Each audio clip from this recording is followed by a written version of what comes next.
ప్రాంతాలుగా వేరైన మనుషులుగా తెలుగువారంతా ఒక్కటేనని, రెండు రాష్ట్రాల మధ్య ఎలాంటి విభేదాలు లేవని తెలంగాణ జాగృతి అధ్యక్షురాలు నిజామాబాద్ ఎంపీ కల్వకుంట్ల కవిత పునరుద్ఘాటించారు. రాష్ట్ర విభజన తర్వాత రెండు రాష్ట్రాల మధ్య సమస్యలు సామరస్యపూర్వకంగానే పరిష్కారమవుతాయని ఆశాభావం వ్యక్తం చేశారు. జాతీయ మహిళా సాధికారత సదస్సులో పాల్గొనేందుకు విజయవాడ వచ్చిన ఆమె మహిళా సాధికారిత అంటే కేవలం మహిళల ఒక్కరికి సంబంధించిన విషయం కాదని వ్యాఖ్యానించారు.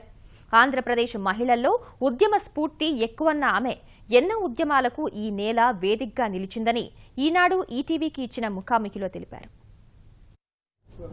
మహిళా సాధికారతపై మొట్టమొదటిసారిగా విజయవాడ కృష్ణా తీరంలో జరుగుతున్నటువంటి జాతీయ సదస్సులో పాల్గొనేందుకు తెలంగాణ జాగృతి అధ్యక్షురాలు అలాగే ఎంపీ కవిత గారు వచ్చారు. మనతో పాటు ఉన్నారు. మేడం, ప్రధానంగా ఈ మహిళా సాధికారత అనేది సాధించే కార్యక్రమంలో మొట్టమొదటిసారిగా జరుగుతున్న జాతీయ సదస్సు ఎలా ఉండాలనుకుంటున్నారు?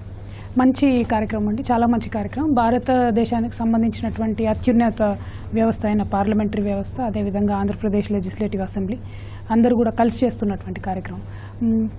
కొంత పర్సెంటేజ్ ఉమెన్ ఉన్నారు ఆల్రెడీ పాలిటిక్స్లో. కాకపోతే ఉన్న వాళ్ళం కూడా ఏం చేయాలని ఒక విజన్, ఒక క్లారిటీ మాకు ఉండాలి. మేము ఇప్పుడు ఆల్రెడీ ఈ పొజిషన్లో ఉన్న వాళ్ళం ఇంకా కొంతమంది మహిళలను ఎట్లా ఎంకరేజ్ చేయగలుగుతాం అనేటటువంటి ఒక స్పష్టత ఈ సదస్సు ద్వారా చాలామంది మహిళా రాజకీయ నేతలకు వస్తుందేమో అని నేను అనుకుంటా ఉన్నాను. అంతేకాకుండా ఇంకా నంబర్ పెరగడానికి మహిళలది అంటే ఇక్కడ ఒకటి అండర్లైన్ చేసుకొని మనందరం అర్థం చేసుకోవాల్సింది ఏంటంటే, మహిళా సాధికారత అంటే మహిళల యొక్కదే సాధికారత కాదు, మొత్తం సమాజం కూడా జాగృతమయ్యేటట్టు అవకాశం ఉంటుంది. కాబట్టి మహిళా సాధికారతని ఇంకా చాలా స్ట్రెస్ చేసి మనందరం కూడా పెంపొందించాల్సినటువంటి అవసరం ఉందని నేను అనుకుంటాను. ఈరోజు విజయవాడలో మొట్టమొదటిసారిగా జరుగుతున్నటువంటి సదస్సులో ప్రధానంగా మీరు ఏ అంశాల మీద ప్రధానంగా ఫోకస్ చేయండి? అంటే విజయవాడ అనేసరికి చాలా మంచి నగరంగా, ఉద్యమాలకు పెట్టినటువంటి పేరుగా మనం చెప్పుకోవచ్చు అండి. ఎందుకంటే మనం భారతదేశ స్వాతంత్ర సంగ్రామ సమయం నుంచి చూస్తే గాంధీ గారి ఇన్ఫ్లుయెన్స్ కానీ, ఆనాటి నుంచే మహిళలు ఎక్కువగా చదువుకోవడం కావచ్చు, చదువుకోవడమే కాకుండా వాళ్ళు ఉద్యమాల్లో పాల్గొనడం. నాకు బాగా గుర్తొచ్చేదైతే ఒకటి ఇక్కడ అన్నపూర్ణమ్మ గారు, అదేవిధంగా మనకు ఆ తర్వాత కాలంలో వచ్చినటువంటి మద్యపాన నిషేధంలో కూడా ఏమాత్రం చదువులేనటువంటి మహిళలు, గ్రామీణ మహిళలు మాకు ఈ పరిస్థితులు వద్దు అని చెప్పి ఉద్యమాలు చేసినటువంటి సందర్భం. అంటే చైతన్యానికి చదువుకు సంబంధం లేదు. ఈ ఆంధ్ర ప్రాంతంలో ఉండేటటువంటి మహిళలు చాలా చదువుకున్న వాళ్ళు ఉన్నారు, చదువుకోని వాళ్ళు కూడా సామాజిక స్పృహతో ఉద్యమాలు చేసినటువంటి సందర్భం. సో అటువంటి ప్లేస్లో, అటువంటి కృష్ణానది ఒడ్డున ఎంతో చరిత్ర ఉన్నటువంటి అమరావతిలో ఈ సమావేశం జరగడం నిజంగా చాలా హ్యాపీగా ఉంది. మనము చూసాము శాతవాహనుల కాలంలో కూడా మహిళలకు దక్కేటటువంటి గౌరవం కానీ అవన్నీ కూడా ఆ స్పిరిట్ అంతా ఇవాళ మనకు జరిగేటటువంటి మహిళా పార్లమెంట్లో కనుక మాకు కొంత వస్తే మేము డెఫినెట్గా దాన్ని ట్రాన్స్ఫర్ చేయగలుగుతాం. ఇక్కడికి ఇంకా గ్లోబల్ లీడర్స్ అందరూ కూడా వస్తూ ఉన్నారు, చాలా దేశాల నుంచి మినిస్టర్స్ వస్తున్నారు. వాళ్ళకు కూడా ఈ చరిత్ర యొక్క, ఈ నగరం యొక్క, ఈ ప్లేస్ యొక్క ఇంపార్టెన్స్ తెలిస్తే డెఫినెట్గా వాళ్ళు కూడా చాలా స్పిరిటెడ్గా ఫీల్ అవుతారని నేను అనుకుంటున్నాను. ఇవాళ నేను మాట్లాడేటటువంటి టాపిక్లో కూడా అసలు సోషియో పొలిటికల్ ఛాలెంజెస్ ఏంటి ఉమెన్ ఎంపవర్మెంట్లో అనేటటువంటి దాని మీదే మెయిన్గా ఫోకస్ చేయం. కనిపించని సమస్యలు ఉంటాయండి. అన్నీ బాగున్నా, చదువున్నా, డబ్బున్నా ఒక లెవెల్ తర్వాత అమ్మాయిలని యాక్సెప్ట్ చేయడం అన్నది జరగదు. అది డబ్బున్న కుటుంబాల్లో కావచ్చు, డబ్బు లేని కుటుంబాల్లో కావచ్చు, అది మన సొసైటీలో ఉన్నటువంటి ఇష్యూ. అదే కొన్ని దేశాల్లో మీరు గ్లోబల్గా చూసుకుంటే అవుట్ రైట్గా, ఓపెన్గా మహిళలకు ఏం హక్కులు లేవు, డ్రైవ్ చేయడానికి లేదు, ఓట్ చేయడానికి లేదు. ఈ పార్లమెంట్లో మెంటర్స్ అండ్ మెంటర్షిప్ అనే కాన్సెప్ట్ ఒకటి ఇంట్రడ్యూస్ చేస్తూ ఉన్నారు. అది ఎప్పటి నుంచో ఉన్నదే, కాకపోతే పొలిటికల్గా తక్కువ ఉంటుంది.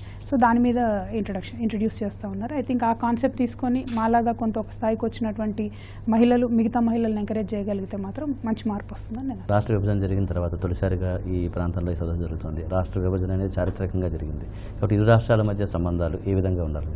డెఫినెట్గా మంచిగా ఉండాలని అనుకుంటామండి. అంటే ఎప్పుడు కూడా నేను చెప్తా వచ్చాను, మొత్తం ఉద్యమంలో ఉన్నటువంటి మేమందరం కూడా చెప్పింది ఏంటంటే, ప్రాంతాలుగా మనం విడిపోవాల్సినటువంటి అవసరం తెలంగాణకు ఉన్నది. విడిపోతే ఆంధ్ర కూడా సెటిల్లీ బాగుపడుతుంది. కానీ ప్రజలుగా మనం విడిపోవాల్సినటువంటి అవసరం లేదు. We are together. ప్రజలుగా కలిసి ఉంటాం, ప్రాంతాలుగా విడిపోతాం అనే నినాదంతోనే ఆనాడు కూడా మేము ఉద్యమంలో ఉన్నాం. ఇప్పుడు కూడా దానికి కట్టుబడి ఉన్నాం.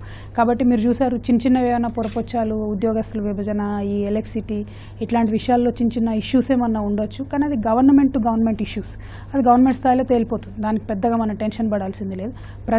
ప్రజల మధ్యలో మనకు ఏమాత్రం డిస్టర్బెన్సెస్ లేవు, రావు కూడా. అంటే ప్రజాపరంగా అయితే ఒకరికొకరు సర్దుబాటు అనేది వస్తుంది. విధానాల పరంగా, పాలసీల పరంగా ఎలాంటి సర్దుబాట్లు కానీ, ఎలాంటి అడ్జస్ట్మెంట్లు కానీ వస్తుంది? ఈ లాస్ట్ 2.5 yearsలో ఎక్కువగా నేను చూసింది ఒక వాటర్కి సంబంధించిన ఇష్యూస్ తప్పితే మిగతాది పెద్దగా మనం ఎక్కడ ప్రభుత్వాలు కూడా ఇబ్బంది పడ్డట్టు అనిపించలేదండి.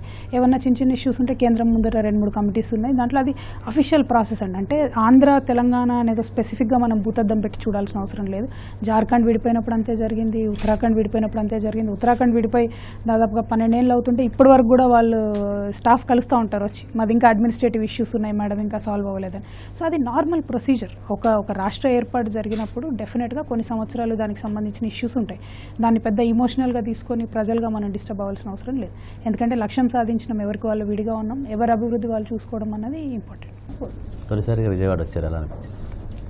బ్యూటిఫుల్ ప్లేస్ అండి. చాలా రోజులైంది, ఎప్పుడో వచ్చి చాలా గుర్తు కూడా లేదు ఎప్పుడు వచ్చాను. అమ్మవారి దర్శనానికి ఒకసారి వచ్చాను. వస్తూ ఉంటే ప్రకాశం బ్యారేజ్ అవన్నీ చూసి ఫోటోలు తీసుకుంటూ వస్తున్నా. సో చాలా రోజులైంది చూసి. ఏం పెద్దగా మారలేదు, ట్రాఫిక్ ఇంకా ఎక్కువైనట్టుంది తప్పితే తగ్గలేదు. సో ఇంకా కొంచెం టైం పడుతుంది అనుకుంటా. సిటీ అంతా ఒక సెటిల్ అయ్యి, అంతే క్యాపిటల్ సిటీ ఇదంతా ఇప్పుడు ఇక్కడ హడావుడిగా ఉంది కదా, సో కొంచెం సెటిల్ అవ్వడానికి టైం పడుతుంది అనుకుంటా. బట్ వెరీ బ్యూటిఫుల్ ప్లేస్, చాలా ఇన్స్పైరింగ్ ప్లేస్. కందుకూరి వీరేశలింగం లాంటి వాళ్ళంతా ఈ ప్రాంతం నుంచి వచ్చారు. చాలా బ్యూటిఫుల్ ప్లేస్. ఇది ఇట్లానే ఉండాలి, బాగా ఎదగాలని కోరుకుంటున్నాను. మహిళల సాధికారకు సంబంధించి కేవలం ఒక లక్ష్యంతో మహిళలు ముందుకేస్తేనే ఖచ్చితంగా అనుకున్నటువంటి పురోగతి సాధించగలవని కవిత చెప్తున్నారు. విజయవాడ నుంచి కెమెరామెన్ నరేష్, భాస్కర్తో శ్రీనివాస్ మోహన్, ఈటీవీ న్యూస్.